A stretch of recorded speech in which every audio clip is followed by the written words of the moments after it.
Let's start essay 315 revision. Firstly, identifying and assessing risk of material misstatement through understanding of entity and its environment. तो सबसे पहले हम इसके अंदर 315 में क्या है कि अंडरस्टैंड, पहले डायरेक्टली आइडेंटिफाई एस आरएमएस ना करें, मतलब पहले सबसे पहले तो एंटिटी और उसके एनवायरनमेंट के बारे में जाने, फिर उसके थ्रू आइडेंटिफाई एसेस करें कि रिस्क कितना हो सकता है on the basis of understanding. तो वही इसके ऑब्जेक्टिव हो गया कि आइडेंटिफाई करें ताकि फ्रॉड और एरर हमें आइडेंटिफाई हो पाए। अंडरस्टैंड एंटिटी एनवायरनमेंट और उसके internal controls and design and implemented of, उन्होंने कैसे कैसे किया है, डिजाइन किया और इम्प्लीमेंट किया है, और वो कैसे आगे फ्यूचर में मेंटेन रखेंगे उसको। अब इस ऐसे की रिक्वायरमेंट्स क्या है? Risk assessment procedure and related activity, RAP and RA. तो सबसे पहले क्या परफॉर्म करना है कि ये है कि खाली इससे हमें ऐसे ये नहीं मिल जाता कि sufficient and appropriate audit evidence जिससे हमारा ओपिनियन चेंज हो जाए। ये जस्ट एक अंडरस्टैंडिंग है ताकि हम आगे से ऑडिट प्रोसीजर परफॉर्म करें उसके बेसिस के लिए help. And it includes inquiry of management, analytical and observation and inspection. Auditor, how auditor he can obtain client acceptance, like client acceptance और कंटिन्यूअल प्रोसेस है जो कि वो साथ बाय साथ करता रहे वहाँ पे कि क्लाइंट प्रॉपरली एक्सेप्ट कर रहा है नहीं कर रहा है, उनके कैसे डाटा वो बता रहा है, उसकी अदर एंगेजमेंट कैसी थी, उसने जो उसका प्रीवियस एक्सपीरियंस क्या क्या था। ये एक ओवरव्यू टाइप का है, अभी इसके आगे हम डिटेल में चलते हैं।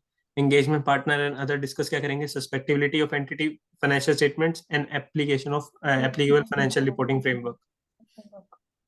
ऑडिटर क्या अंडरस्टैंड करेगा एंटिटी को, उसके अंदर क्या करेगा कि कौन सी इंडस्ट्री है, क्या रेगुलेटरी फ्रेमवर्क है उसके ऊपर एप्लीकेबल है।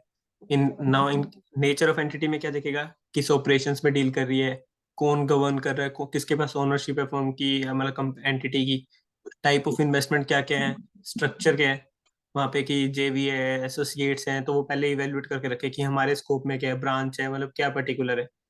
फिर उसके बाद एंटिटी की अंडरस्टैंडिंग लेगा तो उसमें क्या देखेगा कि एप्लीकेशन ऑफ, क्योंकि ऑडिटर एक फाइनेंशियल स्टेटमेंट से रिलेटेड एरिया की हमें एश्योरेंस देनी है, तो सबसे पहले क्या देखेगा कि एप्लीकेशन ऑफ सिलेक्शन, क्या सिलेक्ट किया और क्या अप्लाई किया उन्होंने अकाउंटिंग पॉलिसी में, उसके ऑब्जेक्टिव्स एंड स्ट्रेटजीज क्या हैं, क्योंकि हमें 109 में जो business model objective and strategies है वहाँ पे भी हेल्प करती हैं हमें अप्लाई करने में। उनकी फाइनेंशियल परफॉर्मेंस क्या है, क्योंकि हमें रेशियो का भी डिस्क्लोजर प्रोवाइड करना होता है, तो उसके अकॉर्डिंग हमें हेल्प मिल जाती है वहाँ पे। Entities internal control, control relevant to audit for financial reporting purpose.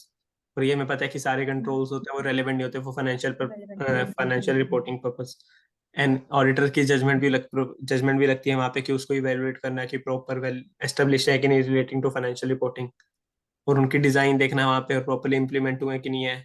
और अभी और इसके कंपोनेंट्स क्या होंगे? Control environment, risk assessment process, information system, control activities, monitoring activities. Next, identifying and assessing risk assessment हम कहाँ पे करते हैं? Either at financial statement level and at assertion level. Both levels पे हम करते हैं कि एक तो पूरे फाइनेंशियल स्टेटमेंट लेवल पे कि क्या हम मेटिलिटी क्या आइडेंटिफाई करेंगे, रिस्क क्या क्या हो सकते हैं। असर्शन लेवल पे एक पर्टिकुलर एरिया पे कि पीपी पे, बाकी और अदर एरियाज पे फाइनेंशियल लायबिलिटीज एंड ऑल उस पे क्या आएंगे। एंड देन आइडेंटिफाइंग, इसमें क्या करेगा ऑडिटर? आइडेंटिफाई करेगा रिस्क और अपने ट्रांजैक्शन बैलेंस एंड डिस्क्लोजर को करेगा TBD. And then he, on the basis of assessment, he will identify the risk and evaluate the pervasiveness of that, and he can see what can go wrong here, क्या गलती हो सकती है उस basis पे, and consider the likelihood of misstatement, अगर वो अगर मिसस्टेटमेंट एग्जिस्ट करिए तो उसके चांसेस क्या आएंगे आगे फिर। और इसमें आएगा रिस्क रिक्वायर्स पहले स्पेशल कंसिडरेशन। और लास्ट में हम हर ऐसे की डॉक्यूमेंटेशन में तो करते ही हैं कि ताकि हम क्या डिस्कशन की एंगेजमेंट टीम के अंदर, एलिमेंट्स क्या अंडरस्टैंडिंग जो हमने ऑब्टेन की, क्या हमने रिस्क असेसमेंट उसके क्या आइडेंटिफाई किया, क्या असेसमेंट थी, और रिलेटेड कंट्रोल्स। अब हम स्टार्ट करते हैं ऐसे 3.5 की डिटेल नोट्स। अब हमारा सबसे पहले ऑब्जेक्टिव क्या था? असेस करना अंडरस्टैंडिंग थ्रू, और उसके बेसिस पे हम डिजाइन और इम्प्लीमेंटिंग चेक करेंगे, responsing to assess risk material statement.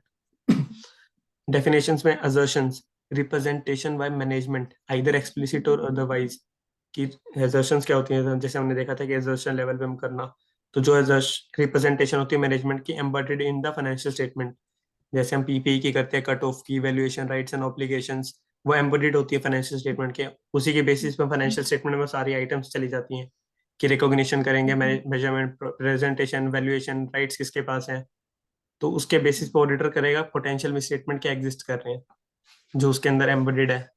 Next, business risk, it resulting from significant conditions, event, circumstances, action that could adversely affect entity's ability.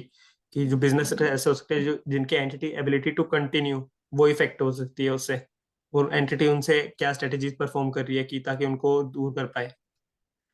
Next, risk assessment procedures क्या है? Audit procedure to obtain understanding of efficiency and effectiveness including internal control at financial statement and assertion level, ताकि effectiveness और efficiency check करना internal control के include करके. Now requirement हमने सबसे पहले पढ़ा था आरएपी एंड आरए. तो उसके क्या है, ये कंटिन्यू गैदरिंग प्रोसेस है, यहाँ पे डायनेमिक प्रोसेस है, और हमें इसको चेंज भी करते रहना चाहिए साथ साथ, कि अगर हमें इन्फॉर्मेशन आगे फर्दर मिल रही है तो उसके बेसिस पे हम इसको चेंज भी करें रिस्क असेसमेंट को. Now perform RAP to provide user basis of identification and assessment. However they don't provide SAE to base the opinion. ये हमें एसएई प्रोवाइड नहीं करते क्योंकि हमें आगे फर्दर ऑडिट प्रोसीजर परफॉर्म करने हैं. It establish a frame of reference. ये हमें रेफरेंस प्रोवाइड करते हैं ताकि हम ऑडिट प्लान कर पाए और अपनी प्रोफेशनल जजमेंट भी एक्सरसाइज अकॉर्डिंगली कर पाए. अब इसके एग्जांपल्स क्या हो सकते हैं? असेस रिस्क को मटेरियल स्टेटमेंट में हमें रिस्पॉन्ड डिजाइन और इम्प्लीमेंट करने में हेल्प करते हैं. मेटिलिटी डिसाइड करने में, selection of accounting policy, special area में कहाँ रिक्वायर्ड है, स्पेशल ऑडिट कंसिडरेशन कहाँ पे रिक्वायर्ड है, आरपीटी में, गोइंग कंसर्न बिजनेस ट्रांजेक्शन, और हमें एनालिटिकल ऑडिट प्रोसीजर परफॉर्म करने में भी हेल्प मिलती है. अभी क्या इंक्लूड करते हैं? Inquiry, analytical and observation, inspection. ही में ऑब्टेन ऑडिटर में obtain information and difference perspective through inquiries. वो डिफरेंट लेवल पे कर सकता है. किस लेवल पे? टीसीडब्ल्यूजे लेवल पे, ताकि वो अंडरस्टैंड कर पाए एनवायरनमेंट को जिसमें वो प्रिपेयर हुए हैं वहाँ पे, कि उन्हें प्रॉपर नॉलेज है कि नहीं है, क्या कंट्रोल्स उन्होंने लगाया, क्या फ्रेमवर्क लगाया. एम्प्लॉयज जो इनिशिएट प्रोसेस और रिकॉर्डिंग करे कॉम्प्लेक्स एंड यूजुअल ट्रांजेक्शन, किसके पास कंट्रोल है वहाँ पे, कौन इनिशिएट करता है, कौन प्रोसेस करता है, वो उन एम्प्लॉयज के साथ हम चेकिंग करें, आगे कंसल्ट करें. इन हाउस लीगल काउंसिल, अगर कोई जैसे कोई केस चल रहा है वहाँ पे, तो एंटिटी ने खुद ही अपने एंटिटी एनवायरनमेंट के अंदर, मतलब अपने सिस्टम के अंदर ही एक वो बना रखे हैं वहाँ पे लीगल काउंसिल की, हम उन्हीं के साथ लिटिगेशन वगैरह वो डील करेंगे हमारे. तो उनके साथ हम प्रॉपरली डिस्कस करें कि पोस्ट सेल मतलब क्या ऑब्लिगेशन आ सकती हैं, अगर कोई कोर्ट केस चल रहा है तो उससे रिलेटेड क्या इश्यूज आ सकते हैं. Next, marketing and sales personal, मतलब एंटिटी की मार्केटिंग स्ट्रेटजी के, सेल्स ट्रेंड के वहाँ पे, ताकि हम उसको आइडेंटिफाई कर पाए. अगर हमें जैसे मेटिलिटी का बेस लेना है तो उनका सेल्स का क्या ट्रेंड है रह रहा है, तो वो बेटर बता पाएंगे मार्केटिंग पर्सन. और ये सारे ये वहाँ एग्जिस्ट करते हैं जो एंटिटी अगर बहुत बिग लेवल पे है. स्मॉल एंटिटी में सारे लेवल एग्जिस्ट ही नहीं कर पाएंगे. टीसीडब्ल्यू जो जगह एम्प्लॉयज हो जाएंगे वहाँ पे, मेन डिपार्टमेंट्स की ब्रेकिंग कम हो जाएगी वहाँ पे. नेक्स्ट आ गया एनालिटिकल प्रोसीजर्स, कि हमने सबसे पहले क्या कर लिया इस केस में, कि हमने इंक्वायरी कर ली. अब एनालिटिकल प्रोसीजर्स परफॉर्म कर सकते हैं. उसमें क्या है? Identifying the aspects of entity जिससे ऑडिटर जो अनअवेयर था वो उसकी हेल्प कर पाए असेस रिस्क में. अनअवेयर था पहले, एनालिटिकल प्रोसीजर परफॉर्म करके जिससे उसको असेस रिस्क में हेल्प मिल जाए वहाँ पे, ताकि वो रिस्पॉन्स असेस रिस्क का बना पाए वहाँ पे. It includes financial and non financial information. Analytical procedure में पता है जो हम इन्फॉर्मेशन परफॉर्म करते हैं both non financial and non financial हो सकती है, कि existence of usual unusual transaction हो रही है वहाँ पे, अमाउंट, रेशियोज एंड ट्रेंड, ताकि इसमें दोनों आ सकते हैं, कि हमें रेशियो से रिलेटेड, ट्रेंड से रिलेटेड कोई नॉन फाइनेंशियल इन्फॉर्मेशन मिल गया, हम उसका यूज प्रॉपरली कर लें. कि अगर रेशियोज बहुत इफेक्ट होगी, डेट इक्विटी रेशियो उनकी चेंज होगी वहाँ की, तो उसका इम्प्लीमेंट वो रिस्क क्रिएट हो सकता है वहाँ पे. Smaller entity he may need to perform a plan analytical when early draft of entity financial is available. जब उसका उस एंटिटी ऑडिटर के पास एक अर्ली ड्राफ्ट आ जाता है फाइनेंशियल का, उसके अकॉर्डिंग वो परफॉर्म कर सकता है कि हमें क्या क्या चीज देखनी है, कैसे देखनी है, किस एक्सटेंट तक, या और मैनेजमेंट से क्या इन्फो पूछनी है वहाँ पे. थर्ड आ गया ऑब्जर्वेशन एंड इंस्पेक्शन. इट में support inquiries of management providing information of existence, effectiveness and efficiency. Example क्या हो सकते हैं इसके? Entities operations, documents, records, manual, reports prepared by management. Entity की premise and plant pets facilities हो सकती हैं इसके अंदर. Any doubt till here? Okay. अब कि ऑडिटर क्या कर सकते हैं यहाँ पे? आइदर क्लाइंट एक्सेप्टेंस और continual process that it will help in identifying of risk of material misstatement. Next क्या हो सकता है? Intended to use the information that auditor has obtained in his previous experiences, कि वहाँ पे जो वो अभी भी स्टिल रिलायबल और रेलेवेंट है कि नहीं है, उसके अकॉर्डिंग वो चेकिंग करे वहाँ पे, कि जो उसने लास्ट इंटरनल ऑडिट में जो भी, मतलब लास्ट ऑडिट के अंदर जो भी एविडेंस से ऑडिट प्रोसीजर परफॉर्म किए थे, एग्रीमेंट थे, वो चेंज हुए कि नहीं हुए, या अगर कोई गलती पकड़ी गई थी वो किस एक्सटेंट तक है वहां पे, कि पास में statement and uncorrected timely basis पे हुआ कि नहीं हुआ, नेचर क्या डेफिशिएंसी जो या लास्ट टाइम में इंटरनल कंट्रोल में की थी उसके ऊपर इम्प्लीमेंट या कुछ डिजाइन कुछ किया या नहीं किया एंटिटी ने, सिग्निफिकेंट चेंजेस अगर कुछ हुए हैं वहां पे। नेक्स्ट आ गया engagement team and other team members, discuss करना चाहिए susceptibility of entity financial statement ताकि applicability of financial reporting framework, इससे क्या होगा कि अपॉर्चुनिटी मिलेगी एक्सपीरियंस टीम मेंबर को अपने इनसाइट्स देने में। ये हमने 300 में भी पढ़ा था कि एक मीटिंग अरेंज करो ताकि न्यू जो पर्सन आ रहा है उसको भी हेल्प मिले, वहाँ पे एक इंसाइट मिले कि उनको नॉलेज मिलेगी। Next allow engagement team member to exchange information about business risk, कि लास्ट अगर कोई करें एक्सपीरियंस टीम मेंबर होगा वो बिजनेस रिस्क के बारे में और अच्छे से बता पाएगा कि क्या था लास्ट टाइम, तो एंगेजमेंट पार्टनर अच्छे से बता पाएगा वहाँ पे कि क्या रिस्क था और उसने कैसे डील किया और अभी भी वो क्या कंट्रोल एग्जिस्ट करे थे at that point of time. assist to gain better understanding of potential misstatements, कोई स्पेसिफिक एरिया से रिलेटेड रेवेन्यू में वीकनेस थी, कॉन्टिजेंट लाइबिलिटीज प्रोविजन में, वट एवर द केसेस, तो उसमें हेल्प मिल सकती है। Next required understanding of entity and it's environment including entities internal control, अब इसमें क्या आ सकता है, relevant industry regulatory framework and other external framework, जैसे AFRF उसके अंदर क्या अप्लाई हो रहे हैं वहां पे। First it includes competitive environment, supplier and customer relationship and technical development, relevant industries कौन सी हो सकती हैं उसका भी, उसमें क्या हो सकता है कि मैंने मार्केटिंग एंड कंपटीशन कितना है वहां पे, ताकि हम जैसे फेयर वैल्यू असेसमेंट जब हम आगे करेंगे तो कितना कितने असेसमेंट है, मार्केट एग्जिस्ट कर रही है नहीं कर रही, तो उसमें हमें हेल्प मिल जाएगी। Cyclical cyclical and seasonal activity, जिससे हमें रेवेन्यू का ट्रेंड पता चल जाएगा कि अगर साइक्लिकल या सीजनल था तो एक पर्टिकुलर मंथ में या टेन्योर में रेवेन्यू बहुत ज्यादा इन्फ्लेट हुआ होगा, मतलब इंक्रीज हुआ होगा फिर बाद में कम हुआ होगा, तो वो क्रिएट हो सकता है। प्रोडक्ट टेक्नोलॉजी, अगर वो टेक्नोलॉजी मतलब एंटिटी की वीक चल रही है उस पर मतलब, और मार्केट में आगे की पोल्यूशन इक्विपमेंट्स के ऊपर टेस्टिंग होगी और एंटिटी ने नहीं करवाई तो वहां पे उनका इफेक्ट आ सकता है। नेक्स्ट आ गया एनर्जी सप्लायर को एंड कोस्ट, मतलब सप्लाई एंड कोस्ट, मतलब कितना सप्लाई हो रहा है, कोस्ट इंकर क्या हो रही है, उन सबकी इवेल्युएशन करना, कितनी एनर्जी इंकर हो रही है, मतलब जो कंज्यूम हो रही है अभी। नेक्स्ट रेगुलेटरी एनवायरनमेंट में क्या आ गई, taxation, government policies, legislation, environmental से रिलेटेड और अकाउंटिंग प्रिंसिपल्स, और अगर कोई स्पेसिफिक इंडस्ट्री में एप्लीकेबल हो रही है दैट कैन बी पोल्यूशन से रिलेटेड, जैसे या फेमा से अगर जैसे अगर कोई लिस्टेड एंटिटी तो वहाँ पे फेमा का कंप्लायंस लिस्ट, सेबी की कंप्लायंस चेक होंगे वहाँ पे रेगुलेटरी फ्रेमवर्क में। नेक्स्ट और अदर एक्सटर्नल फैक्टर्स में क्या आ सकते हैं, जनरल इकोनॉमिक कंडीशंस, ताकि अगर फेयर वैल्यू असेसमेंट पे इफेक्ट आ सकता है। इंटरेस्ट रेट्स क्या है मार्केट के अंदर, जब हम फाइनेंशियल इंस्ट्रूमेंट या अदर किसी की मेजरमेंट करेंगे तो उस पर इफेक्ट आ सकता है इंटरेस्ट रेट्स का। इन्फ्लेशन का, इन्फ्लेशन फैक्टर मतलब जैसे डेफर टैक्स क्रिएशन पे एंटिटी ने प्रॉपर इन्फ्लेशन का कंसीडर किया कि नहीं किया, या अगर कहीं भी और इफेक्ट आ रहा है तो अवेलेबल फाइनेंस प्रॉपर है कि नहीं है, ये हम कर सकते हैं वैल्यूएशन फाइनेंशियल रेशियो से, कि कितने फाइनेंस अवेलेबल है, हम प्रॉपरली इवेलुएट करें कि कितनी एसेट्स हैं और एंटिटी के पास फाइनेंस कितने उससे रिलेटेड, कि वर्किंग कैप प्रॉपर है कि नहीं एंटिटी के पास। Next nature of entity, nature में क्या करेंगे, operation, ownership and type of investment क्या है, जैसे एंटिटी स्ट्रक्चर हुई है कि हाँ कैसे फाइनेंसिंग हुई एंटिटी की, उससे हमें क्या हेल्प मिलेगी, जब हम इंडेक्स 21 कर रहे थे वहां पे भी था ना कि हाउ फाइनेंसिंग होती है स्ट्रक्चर का एंटिटी का, तो उसमें हमें हेल्प मिलती है कि एंटिटी की फंक्शनल करेंसी क्या है वहां पे, ऑपरेशन किसमें डील हो रहा है, फंड्स किसमें आ रहे हैं, राइट।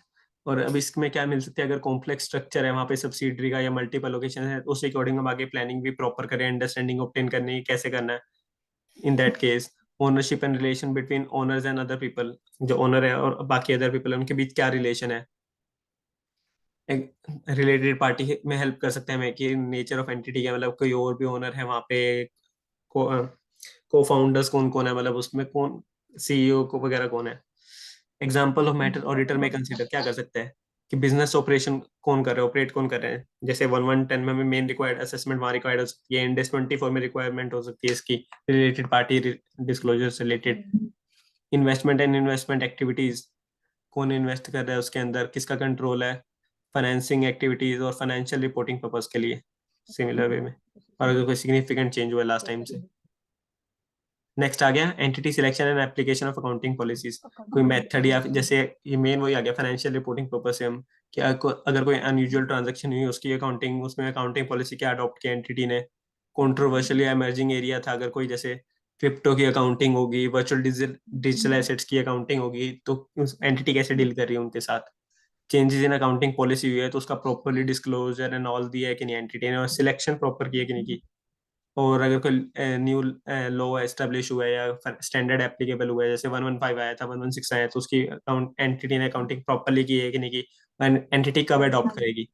जैसे कोई जैसे इंडेस या कोई फ्रेमवर्क आ गया, तो वो कोई भी जैसे एप्लीकेबिलिटी उसकी मैंडेटरी एप्लीकेबिलिटी उसकी बाद में होगी 1 साल के बाद, बट एंटिटी पहले भी अप्लाई कर सकती है अगर he is having option to adopt that also earlier.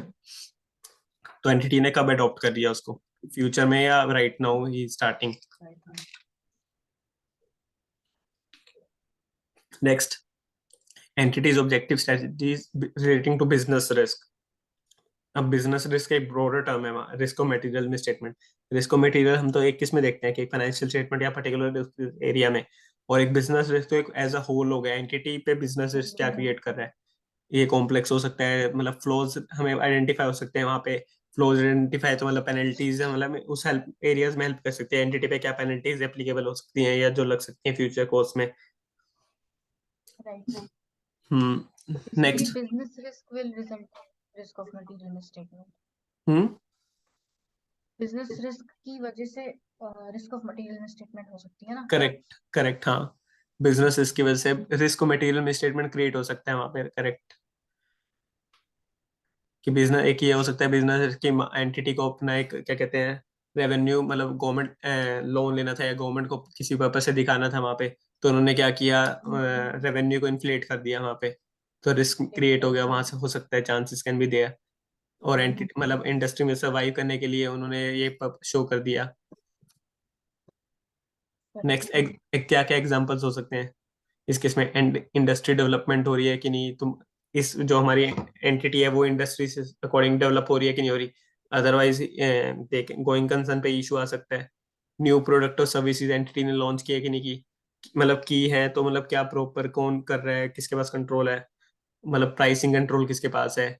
जैसे ये न्यू प्रोडक्ट में हमें कंट्रोल किसने किया वहां पे, कौन मतलब किसने जो फाइनल अथॉरिटी होती है किसके पास राइट है वो उसको लॉन्च करने का, और उसके according properly revenue classification all proper हुआ कि नहीं हुआ। Expansion of business, business combination की अकाउंटिंग, मतलब इन दैट केस इट में हेल्प कि हमें प्रॉपर आइडेंटिफाई हो पाए अगर कोई न्यू अकाउंटिंग रिक्वायरमेंट आई है। रेगुलेटरी रिक्वायरमेंट और यूज ऑफ आईटी, पर हमें इसका इफेक्ट देखना होता है TBD, transaction balance and disclosures पे। नेक्स्ट आ गया last, measurements and review of entity financial performance. हमें ये ध्यान रखना है कि जो फाइनेंशियल परफॉर्मेंस है और मॉनिटरिंग ऑफ कंट्रोल ये इक्वल नहीं है यहाँ पे। एक तो हो गया हम खाली फाइनेंशियल परफॉर्मेंस देख रहे हैं, और एक हो गया मॉनिटरिंग ऑफ कंट्रोल। कंट्रोल एक मतलब थोड़ी ब्रॉडर टर्म है वहाँ पे।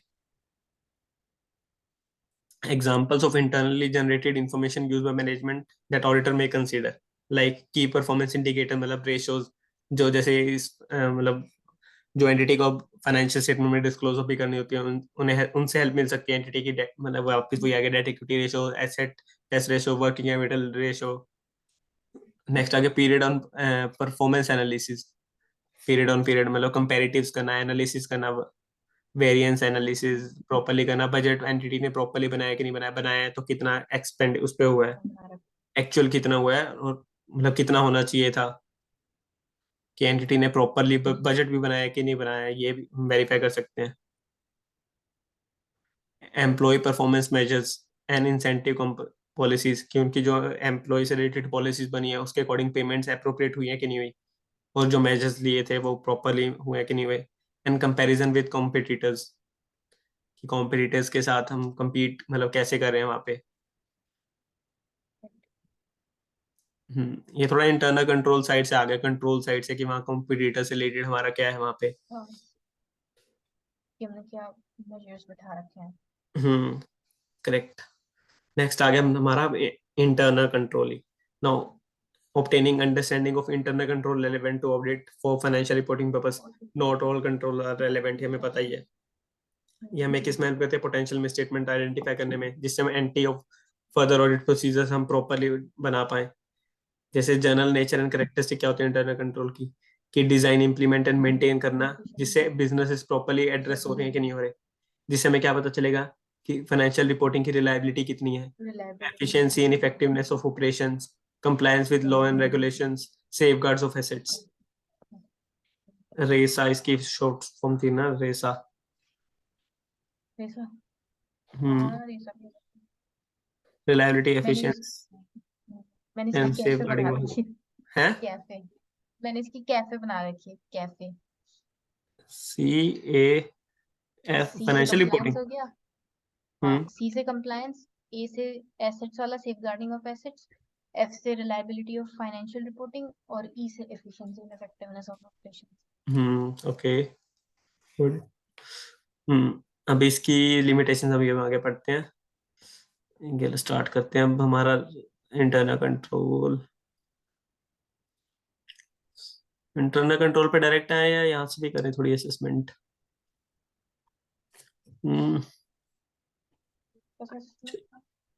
चलो साथ साथ ही कर लेते हैं। जैसे ऑडिटर्स क्या क्या क्या हो सकता है वहाँ पे, कि इनएप्रोप्रिएट ऑडिट ओपिनियन इशू करे ऑडिटर, जिससे फाइनेंशियल स्टेटमेंट मैटेरियली मिसस्टेटेड हो सकते हैं। हम्म। ये ध्यान रखना कि risk that auditor give inappropriate audit opinion. When financial statement are materially misstated, वो ऑडिट रिस्क है वहाँ पे। और ऑडिटर्स क्या होता है, RMS मल्टीप्लाई डिटेक्शन रिस्क, कि एक मल्टीप्लिकेटिव फैक्टर है जितना डिटेक्ट मतलब। और RMS के अंदर क्या आ गया, inherent risk and control risk. Inherent risk क्या हो गया, कि risk that assertion about TBD would be materially misstated before consideration of related controls. अगर कंट्रोल्स नहीं है वहां पे तो कितना इनहेरेंट रिस्क है पहले ही। नेक्स्ट, कंट्रोल रिस्क क्या है, कि हम रिस्क वही वापस की मेटली मिसस्टेटेड हो सकते हैं in assertion about TBD will not prevent, detect and correct on timely basis। अगर टाइमली बेसिस पे ना हुए तो कंट्रोल रिस्क कितना है।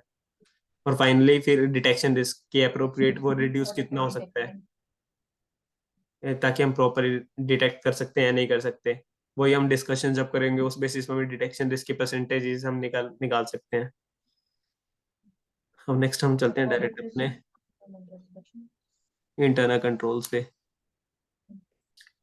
इंटरनल कंट्रोल का मीनिंग क्या है? It may be defined as a process of DIM, design implement and maintain by TCWG management or employee to provide reasonable assurance achieving entities objective, वही compliance, reliability, effective and safeguards। अब इसके benefits क्या हो सकते हैं? Identifying different type of potential misstatements, identify factor affecting risk of material misstatement, designing anti of FAP, further हम निकालना। Objective इसके क्या होते हैं इस ऑडिट के? Transaction must be executed by management, मतलब प्रॉपर्ली ऑथराइज्ड है कि नहीं है, या स्पेसिफिक ऑथराइजेशन रिक्वायर्ड है। promptly recorded, Assets are safeguarded and recorded among assets compared with existing at intervals, properly check physical verification and all, कंपेयरमेंट हुई है कि नहीं हुई, that वो चेक करना। पर्पस क्या है इसका, कि compliance with law and regulation, reliability, safeguard, ये तो हो गया। नाउ लिमिटेशंस, इसकी लिमिटेशंस क्या हो सकती है? ये वापस वही है कि रीजनेबल एश्योरेंस सबसे पहली तो, कि एंटिटी के ऑब्जेक्टिव से रिलेटेड हमें एक रीजनेबल एश्योरेंस प्रोवाइड हो रही है, not absolute again. Human judgement involve होती है वहां पे decision making related, lead to break down in internal control, मतलब ह्यूमन जजमेंट इन्वॉल्व होती है तो वहां पे कहीं भी ह्यूमन जजमेंट इन्वॉल्व होगी तो ब्रेकडाउन्स कहीं भी हो सकते हैं वो तो।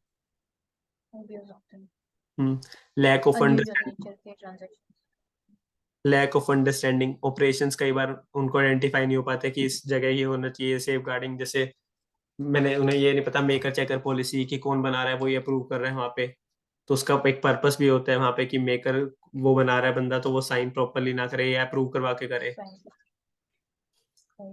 नेक्स्ट, कोल्यूजन अमंग पीपल, कि कंट्रोल्स है वो सर्कमवेंटेड हो सकते हैं बाय कोल्यूजन अमंग पीपल्स, कि अगर दो लोगों के बीच कुछ मतभेद आ रहा है तो वहां पे मतलब सरकम कोई भी चेंज पर्सन कर सकते हैं वहां पे, कि उसको दिखाने के लिए कुछ चेंज कर दिया। डिपार्टमेंट जैसे दो डिपार्टमेंट्स के बीच हो सकती है ये चीज, कि दूसरे ने अपनी गलती उसकी बता दी कि हाँ कोल्यूजन हो गया दो डिपार्टमेंट के बीच, एक ने दूसरे की बता दी।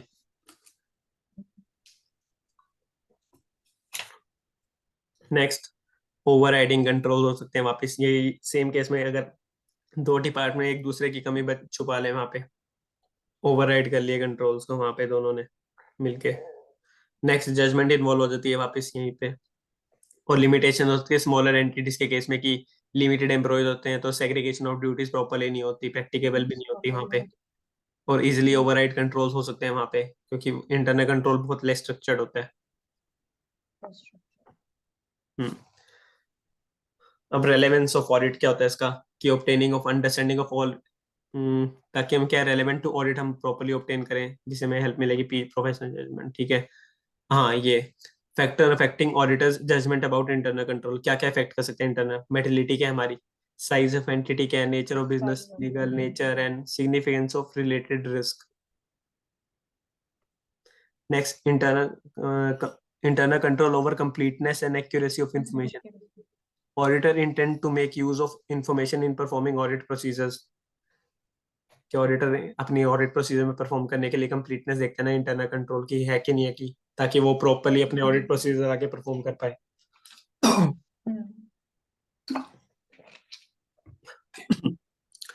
और वो क्या है, इंटरनल कंट्रोल देखेगा सेफगार्डिंग ऑफ एसेट्स के ऊपर की फाइनेंशियल रिपोर्टिंग पर्पस से कि प्रॉपर्ली प्रोटेक्टेड है कि नहीं उनका फाइनेंशियल डाटा, कि कोई चेंज कर सकता है नहीं कर सकता, और ऑपरेशंस से रिलेटेड कि सेफगार्डिंग है कि नहीं है, कि कोई एक्सेसिव यूज ना हो जाए वहां पे प्रोडक्शन में।